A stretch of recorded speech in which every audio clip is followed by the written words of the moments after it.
Ini tip of the iceberg. Bermula daripada submarine, Skopin, dengan komision dan sebagainya, sampai kepada kapal tempur LCS, 9 bilion kontrak, 6 bilion kerajaan telah bayar. Sampai sekarang satu pun tak siap, tak sampai. Adakah ini silap? No, betul, terima kasih. Saya berharap pendedahan tentang penyelewengan ini disiasat.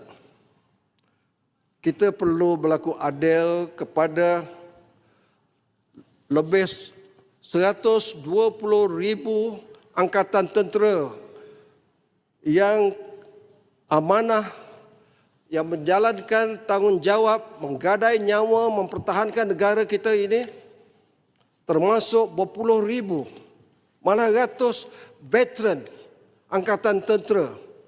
1-2 hari yang lepas saya melihat, membaca kes mahkamah veteran angkatan tentera yang minta keadilan tentang pencen mereka yang berpencen sebelum 1 Januari 2013 telah ditolak oleh Mahkamah Persekutuan. Yang dituntut oleh veteran itu bukanlah terlalu banyak. Yang dah diselewengkan ini berbilion.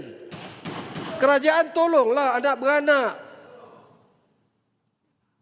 Walaupun mahkamah dah tolak judicial review itu, pakat baik-baik. Menteri Keuangan ada saya. Yang kedua ni, anak beranak, hormati mereka. Yang mereka ini pun dah ramai, dah uzur sangat.